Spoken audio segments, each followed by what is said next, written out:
हम।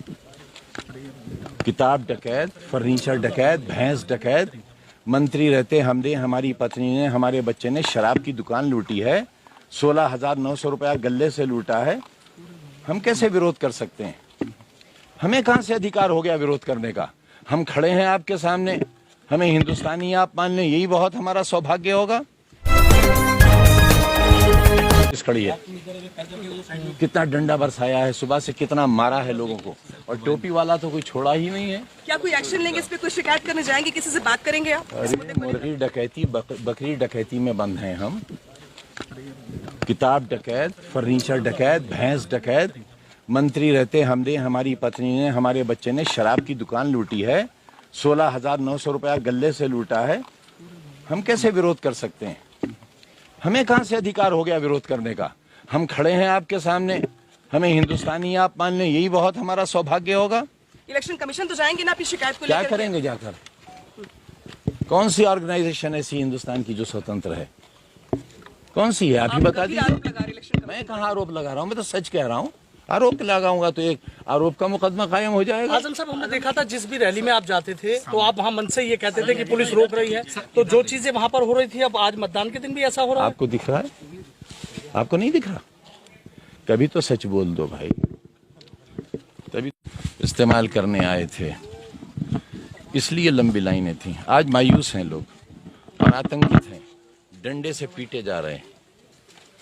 कभी सुना है महिलाएं भी बंद हों थानों में? महिलाएं बंद हैं थाने। आप जाकर थानों की हालत देखिए ना, कितने लोग बंद हैं थानों में। आप जाकर देखिए, अभी जहां खड़े थे आप, जिस मोहल्ले से सारे वोटर आना थे उसके नाके पर कितनी पुलिस लगी है? 50-60 गाड़ियां पुलिस की लगी हुई है। कैसे आएंगे लोग वोट डालने जब 500 पुलिस वाले खड़े होंगे रोकने के लिए? बात हुई आजम साहब आपकी जिला प्रशासन से, निर्वाचन आयोग से कि इस तरह कौन सुन रहा है जब आप ही लोग नहीं सुनते? जिसे चौथी आंख कहते थे, जब आपने अपनी आंख बंद कर ली तो ये तो होगा ही। देश की बर्बादी में आप 3.5 लाख वोटों से जीतना था। बेईमानी तब भी हुई थी, लेकिन मार्जिन बहुत ज्यादा था। सर, पुलिस प्रशासन के दोनों के जो आरोप लगाए जा रहे हैं वो निराधार है, बेबुनियाद। आपको क्या नजर आता है? आपने फिर क्या जांच की? आपको आपके चैनल ने क्या देखने के लिए भेजा है? पुलिस की भाषा बोलने के लिए?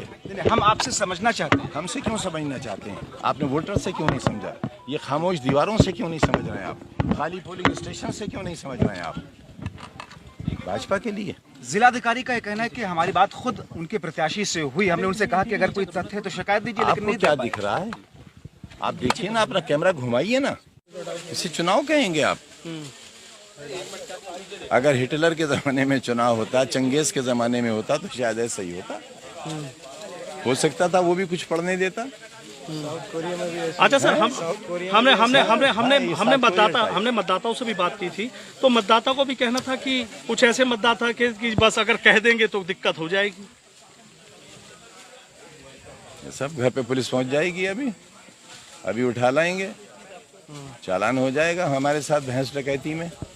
क्योंकि वो एक खाना खोला रहते हैं ना पुलिस का, अज्ञात में बकरी, मुर्गी, भैंस, किताब, फर्नीचर डकैती में उनके भी नाम बढ़ा दिए जाएंगे। अभी आखिरी नाम जो हमारा बढ़ा था, जिसके इसमें 2.5 साल बाद सुप्रीम कोर्ट ने उसी का तो संज्ञान लिया और बुरा माना। उसी पर तो मजिस्ट्रेट लेवल की बेल हमें सुप्रीम कोर्ट ने दी। संविधान का पहली बार किसी को हक मिला तो मुझे मिला। आजाद हिंदुस्तान में पहली बार मजिस्ट्रेट बेल सुप्रीम कोर्ट ने मुझे दी। लेकिन जो आप एक आरोप लगाते हैं, जो ज्यादतियां हुई यहाँ के लोगों आरोप कहाँ है? आपके कैमरे ने तो दिखाया है, सिर्फ आपके। अच्छा, तो आरोप कहाँ है? आप तो खुद दिखा चुके, अब आप अपनी बात को कैसे गलत कहेंगे? बहुत बहुत शुक्रिया। क्या